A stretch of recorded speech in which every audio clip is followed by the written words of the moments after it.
that have been set by IEBC. All right, let's continue the conversation. And Dan Okach, before we get to Jack Tumwa in our City Center studio, I'd like to hear your comment on this one. Are we expecting that this political intimidation, as Kalonzo is putting it, would have any weight on the strategies, the planning that NASA is currently undertaking to clinch the presidency?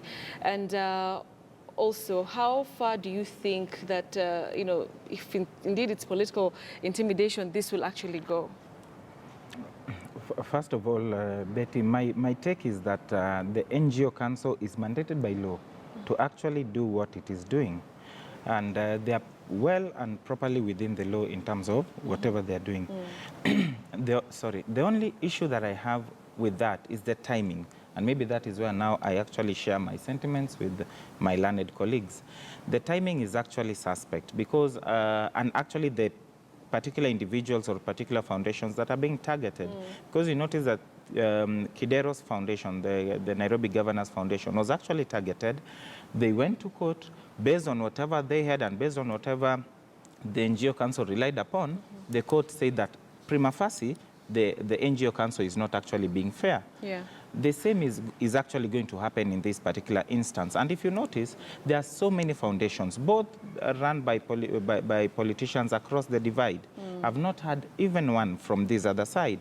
And more importantly, the aspect that this particular NGO board was actually moved to the Interior Ministry is actually suspect by itself. Okay. Such that when they do this, all they are doing is actually galvanizing more support in terms of supporters of Kalonzo, and people will actually tend to side with this particular person. To sympathize. To sympathize. And right. Sympathy votes have actually made people presidents in many instances. All right.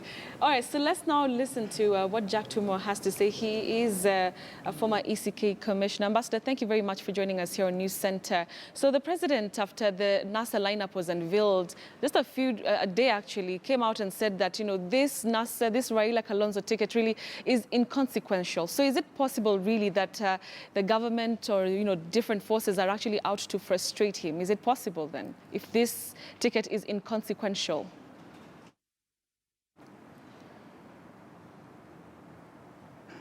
It's very unfortunate that at this time in the government or the NGO Commission is coming up to put up cases like it has come up. One wonders why now. And as my colleague has said, I also view it as political. I see it as something that is meant to put Kalonzo away from his focus on politics. And it is, as it has been said, I think it may give some sympathy votes to Kalonzo because it is something that has been dealt before. Why is it coming up now? The timing is wrong, and it is very unfortunate that it is an irritant really to the people who support Kalonzo. All right, thank you for that. Let's move the conversation forward, and I'd like to still be on you, Ambassador. Let's talk about IEBC. It has that appeal, they want to be the ones to make the final announcement of the presidential results. What's your take on this? IEBC may have some reasons why they decided to appeal. And if so, they owe an explanation to all other parties that are involved. From where I stand, that this is a wrong decision taken at this late hour, because the other parties are going to take it as something that is meant to deviate the attention of others to focus. Let me put it this way. The way arrangements have been made at the county, for the voting is that voters will vote, the votes will be counted at the polling stations, the presiding officer will announce the votes. The votes will be relayed live both to the National Tallying Center and to the Parliamentary Counting Center. It will be open. I want to assume that even the media will be there to be relaying this information to whatever parties. And when they relay, even me, if I'm in my house, I will be doing my own tallying. The question comes up as to how it will be announced. Everybody will have the results because they will be live. Everybody will get it as they come out. And as they are live, people know what the results are. The question is, at one stage, the results that will be relayed from the parliamentary headquarters, which I think the court has said they should not be changed. Once it is decided at the tallied and announced at the parliamentary centers, they have to come as it is to the headquarters. I think common sense calls that someone somewhere will tally those totals and announce them. The dispute is, are people at the headquarters allowed to make an alteration of the results that come to the headquarters? I think according to the court ruling, that is not allowed. And in my view, that is right, because in the past, this is where we have been having problems. In between, results change. And when they change, they cause problems. So let them be announced as they come up. And after that, whoever feels aggrieved can go to court so that the results can be announced. Can be altered. It is the responsibility of IEBC at this stage to ensure that whoever is going to be entrusted to the election at the polling center, at the county center, at the parliamentary center, are people who are competent, and they will take responsibility of whatever they put in. There should be zero tolerance of any mistakes so that we don't have it as it used to be in the past, where calculations are wrong, where people stuff votes, and then we come up, we have to make the changes at the headquarters. This is, if you recall, this is what caused problems in 2007, because the results were coming in. When looking at them, even when we had the audit, we discovered quite a few mistakes. But now, since the people at the polling station, the people at the parliamentary stations are actually on permanent basis. I think the returning officers are permanent officers. They should be told in no uncertain terms that they carry the responsibility of the accuracy of the information that will come from there, because it will not be altered. And to me, that is the best way to go about it. Let me hear the comment from Dan Manzo. Aiden Duale came out yesterday and said, it's good to have another level of checking, because, some of these presiding officers, the returning officers, they will be tired. There could be, human errors. Do you think that's a substantial, really, a solid reason why we should have this? No, it is not substantial. And from the facts we have and from the court case, in 2013, which was dismissed on technicalities. The Honorable Duare knows very well that Jubilee stole the elections. This time around, the halls have been sealed. It's usually very active at the constituency level. And in fact, a returning officer at the constituency level, even in the previous regimes, was responsible and is the one who was taken to court in the event of an election petition. Yeah. And could explain exactly what happened with the results. So a returning officer is very responsible. It is very difficult to steal elections at a constituency level, at a voting level, because everybody knows. And in fact, this time around, the press will be very keen in the hot spots where people hide, where they cannot be reached on phone for 2-3 days, and that sort of thing. This time around, we will monitor the hot spots to make sure the press is there with their cameras, and there's nothing shoddy. And in fact, there will be several tallying areas, including by individuals, and the results come out. So no chance of stealing election, and that's where the problem is in the country. Right. We know that the NASA areas have majority of votes, and that's what we want to be reflected at the election level. At a constituency level, the MPs are monitoring, and the engines are very alert, because the MPs are competing within themselves. So there can never be variations, and this is a sure way of beating Jubilee in their game this time around. And IEBC now should stop being partisan in one way or another. This is law, it's factual, it cannot change. They should not now look like they are being twisted to support one side of the coalition. It should be free and fair, and everybody should watch the vote as it is being counted and accounted for. All right. Oh, sorry, why would IEBC want to challenge this ruling by the High Court? Exactly. The very first thing, the question you raised to my learned friend here in regard to Honorable Duale, should be clear that Honorable Duale does not have a localized standard to speak or to hold brief for IEBC completely.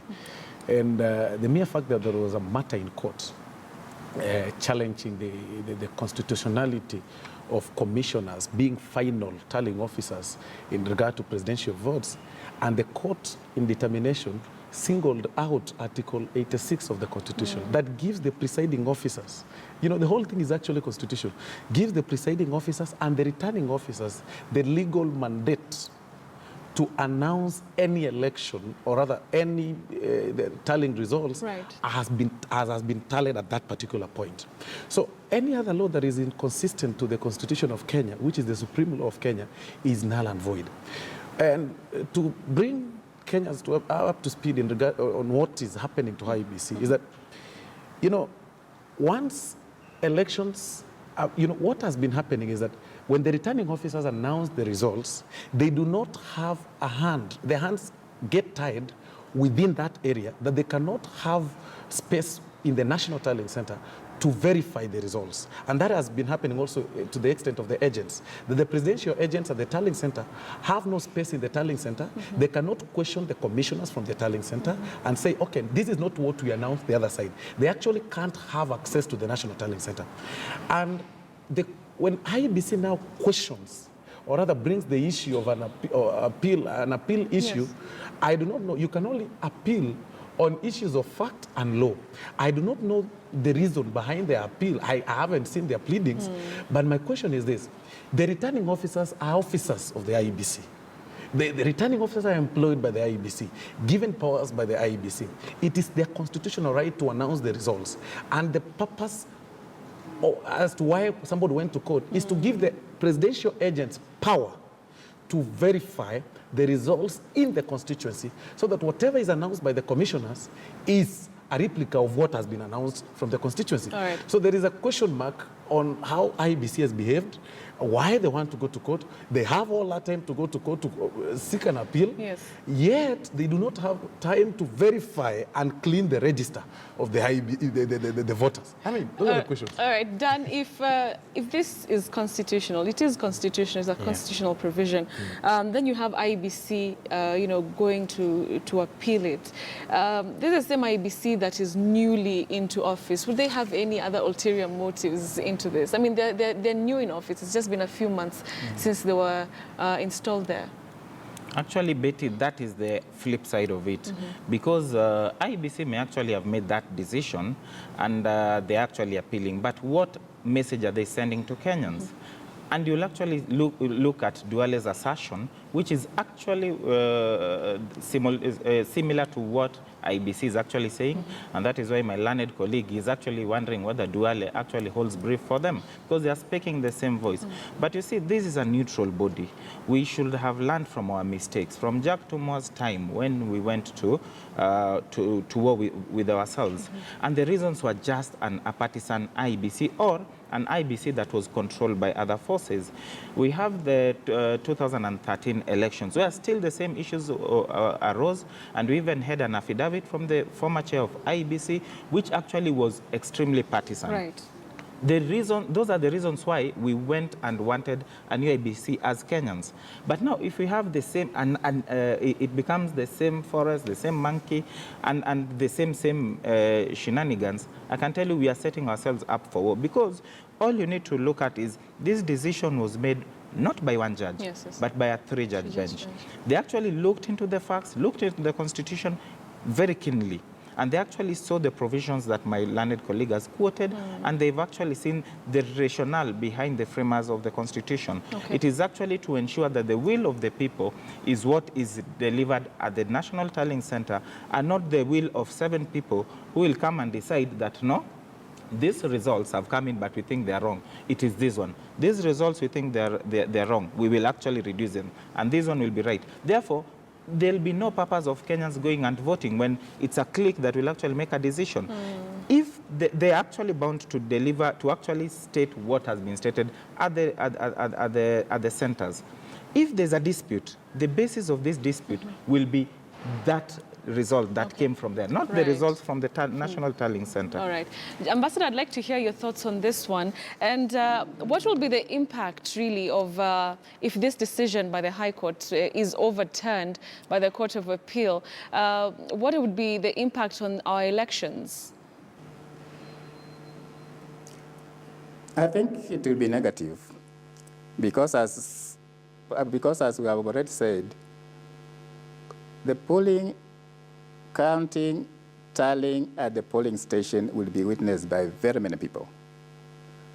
Now, if this is going to be overturned by a few people at the headquarters, the opposition will look at it as an arrangement by the Jubilee to monitor and to manipulate the results at the headquarters.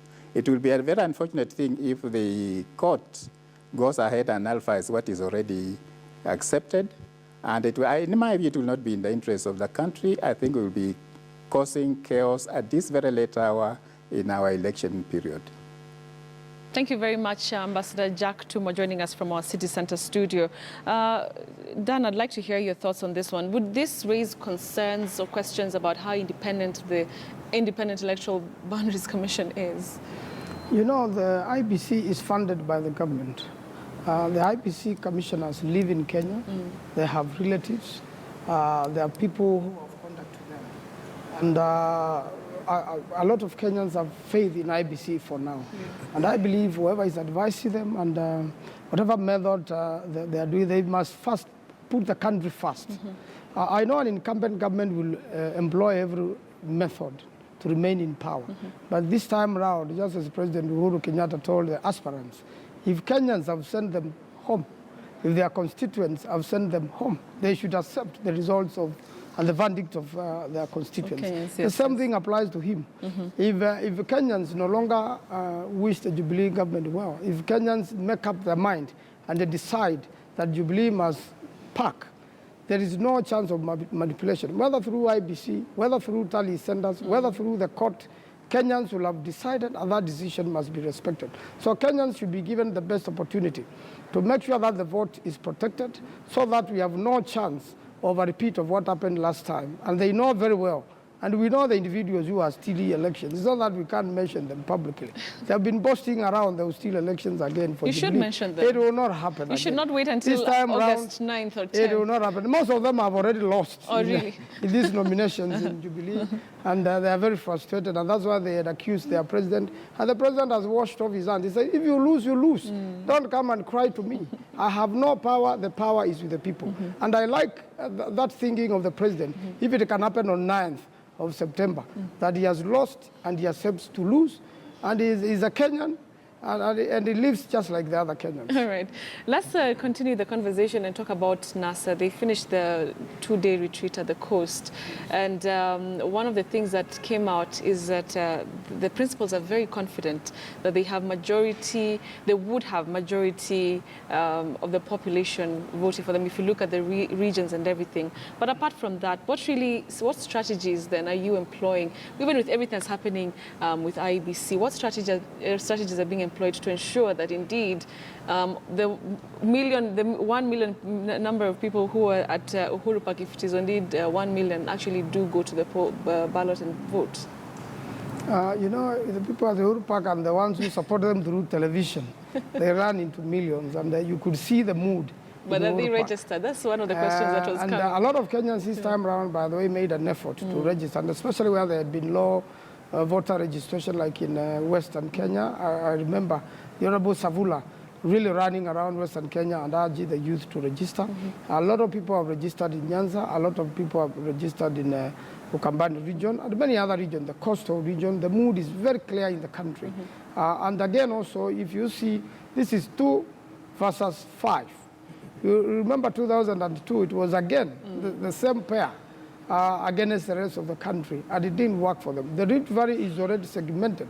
You have seen people from Marakwet tearing the effigies of the president and his deputy, having been dissatisfied by the manner in which the nominations were conducted.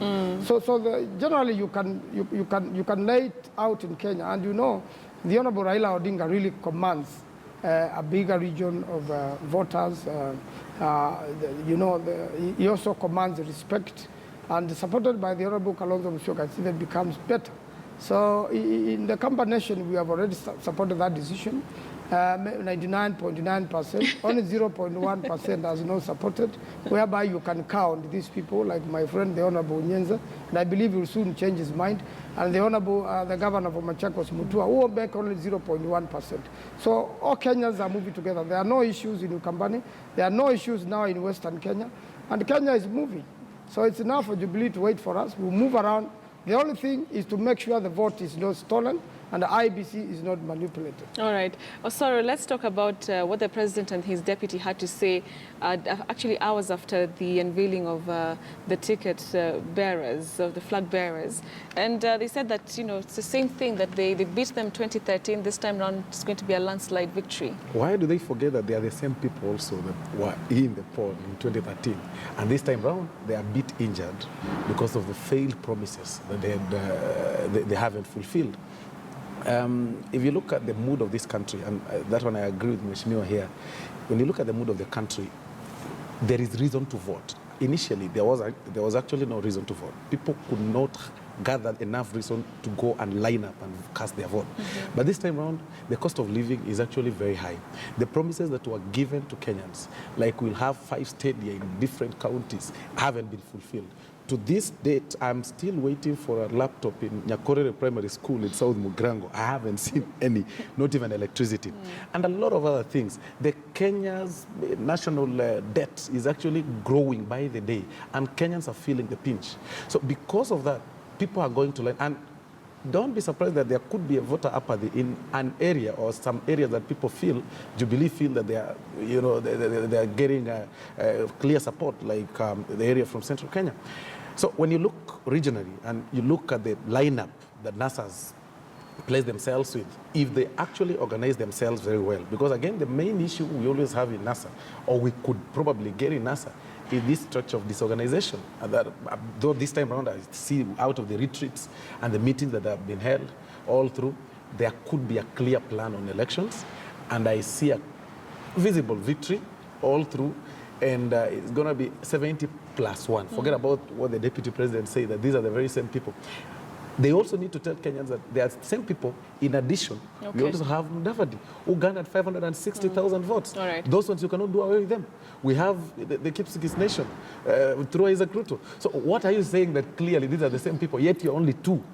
There's a question if actually people will back Bomet Governor Isaac Ruto, but we'll get to that. Let's just take a look at this next before we continue the conversation. And meanwhile, President Uhuru Kenyatta has told off those aspirants who lost in the Jubilee nomination, saying they should stop blaming him. Speaking while he hosted Nomia faith churches from the Nyanza region, he said that the losers must accept the will of the people. He insisted that it was a manifestation of voters showing their power.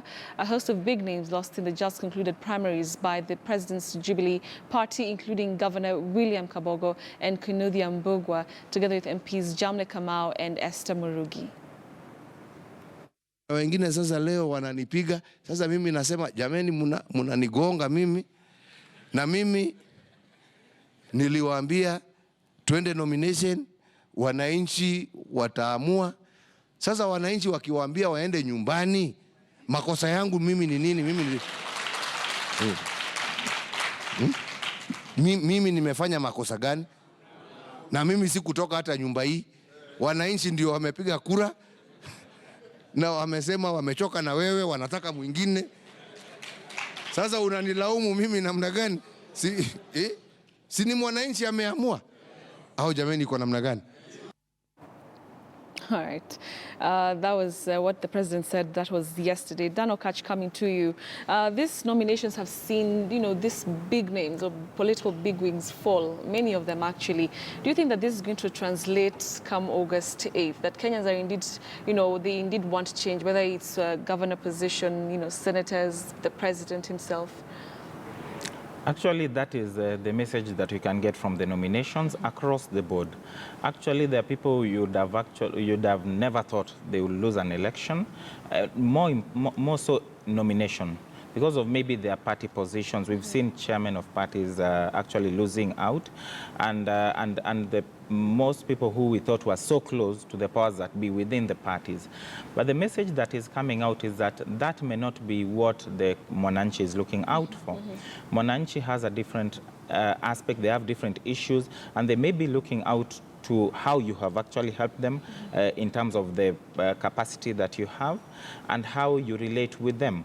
So the issue of just fighting it out at the national level may be a different issue when it comes to them. And it actually tells you that the voter today in Kenya is more sensitized, is actually more educated, and whether because of civic education or because of the issue of being polarized, they can make informed decisions. And that is why you do not expect that even when we go to the elections themselves, that some of these people who have won nominations will still make it. They are still going to face off with each other, and amongst themselves, you'll find people coming in. And it's a good thing, Betty, that new people come in. We have new blood like my learned colleague, and I wish him well. When we have new blood, and people will actually know that this particular seat is not your seat, is not your right by birth. It is actually a seat that is representative of the people, and the people will actually make a decision whether you are representing them well, or whether your policies have shifted, or whether you are in tandem with their needs. All right. Ambassador, thank you for staying with us. I'd like to hear your thoughts on this nominations exercise. As much as Dan Okachi is saying that the voter is well educated and informed, we've seen, the voters also electing people who've had questionable track records. First, Betty, I want to start by observing that some of our leaders have observed that we have had a free, fair nomination. If that is what we as a country classify as free and fair, then our threshold for what is free and fair is miserably low, because there was nothing anywhere near free and fair nomination. Having said that, I want also to say something briefly about NASA. NASA is sailing on the understanding that there is so much, there are very many issues that are in its favor. There are things like unemployment, there is things like the cost of living that has been mentioned, and many others. So if they were to capitalize on this, I think they're in good books. However, NASA has got many problems that it has to solve. It has got very serious competition within itself. They are going to spend so much of their time fighting within than focusing on the other side. I'm talking about the lower seats. Take the seat of the governorship in Mombasa. There are two very strong people from NASA fighting it out. And instead of taking that force to focus on the bigger problem, I think a lot of effort is going to be down in there. In Kakamega, you have very strong candidates also fighting it out. So there are such issues that I hope and believe that perhaps when they were in Mombasa, they would have looked through it. Otherwise, the way I look at it, it's a 50-50. If they go ahead and organize themselves, leave out these internal squabbles, they are in a very good position to deliver this country from Jubilee. But it is not an easy task. Jubilee is well prepared. Jubilee is well resourced. So they have to do a lot more than I think what they have been doing. But the nomination, it was a fiasco. The nomination was a fiasco. Thank you very much for your thoughts. Ambassador Jack Tumo, he's a former ECK commissioner, joining us from our city center studio. Final thoughts, Dan Manzo, about these nominations exercise now as they're coming to an end. We're waiting for these disputes to be resolved. Yes. Very many of them. Yes, first of all, the political parties do not have capacity to handle nominations. Ordinarily should have been done by IEBC, who also being new and without facilitation could not manage to handle all the nominations. And therefore the parties took it upon themselves to handle nominations. They can still improve within themselves because they have, a lot of them have, their engines, and each candidate has someone to take care of their vote. But what has happened is that Kenyans have decided to do away even with the very big-time people. Yes. You know, people who have power already losing in a nomination, who have the capacity to know, to manipulate the nomination, tells you that the Kenyan voter is very smart right now. and tells you that the Kenyan voter is not going to be manipulated, he's not buyable, he's not going to be given money and vote in a certain way. So as much as the nominations may have been shambolic in all political parties, there is some hope that the Kenyan voter is very smart right now. Some of the big wigs who have fallen in this nomination tells you of things to come, that the country is decided, the country knows where it is going, and the country is avoiding bad leadership to represent them. On the issue which has been commented on NASA fighting within itself, I think that's a matter which should be settled as quickly as possible, and probably by today. Because even these people are competing. Instead So of they are focusing their competing guns within each other? Yes, instead of focusing their guns on Jubilee, they know very well what's the mood of the people. They know what is the percentage. They know, some of them know very well they will be jobless on 9th of August. Why remain jobless while you can, think out clearly and stop forcing what cannot work? The decision is clear, the writing is on the wall, and make sure you're on the safe side. So that would be my challenge to them, that instead of fighting a losing battle, which you know you're very well losing, there are so many other seats you can do. There are so many other things we can do. We should not divide our vote in our strongholds. We should make sure that we move together as NASA and beat Jubilee. All right, final thoughts very briefly. Osoro, you are an aspirant for a member of parliamentary seat. You should get some advice from him maybe after the show. Do you feel like there's a wave of change? Yeah, clearly. Give the devil his due. I mean, we've come of age across the political divides. Those incidents that people could be awarded nomination certificates within the boardroom have long gone, and that is why heavyweights have lost in different places. I've seen my friend from ODM, Jacob Miduo, fight his agents for losing, or rather because he had given them some money and they never delivered. So clearly, there is a wave of change, and this is quite commendable. On the issue that Mheshimiwa said, I want to differ with him a little bit about the internal democracy. People need to fight internally, and I don't really see a reason why we should look at it negatively now on the other side. In my opinion, if many people run as independents or even within different parties, then they could now motivate more people to come out and vote in large numbers. And of course, once one gets to the polling center, must vote for the president and all through. So eventually, it will play positive to NASA or any other political divide. So people should be allowed to exercise their democratic right. Winning is not the only thing. Even losing is part of the game. So exactly. Is it? So life continues. Okay. Exactly. Thank you, and all the best in your battle. Thank you very much. All right, Dan, your final thoughts about these nominations? My final thought is that nominations and elections can never be 100%. However, the manner of dealing with the disputes is actually key. I look at both tribunals in terms of the ODM and in terms of Jubilee, and I see there is a lot to be done. Because you look at even the tribunal members, how were they appointed? These are people akin to judges. We have a process of appointing judges, but we were just given names in the press that ABCD, ABCD. These are people who are directly appointed by people, and therefore they may actually be receiving instructions directly from these people. Therefore, the verdict that they will deliver, especially coupled with the fact that there are so many appeals which have been lodged, will actually tell you that maybe whatever will be churned out may not actually be what we would expect from a credible, free and fair arbitration process. So that is what they should look out for. All right. Thank you very much, gentlemen, my learned friends. Today I'm in the I'm in the League of Lawyers. I might just be one. Thank you very much for your time. I've been speaking to Dan Okach, Sylvanus Osoro, and Dan Manza. Thank you very much for your time.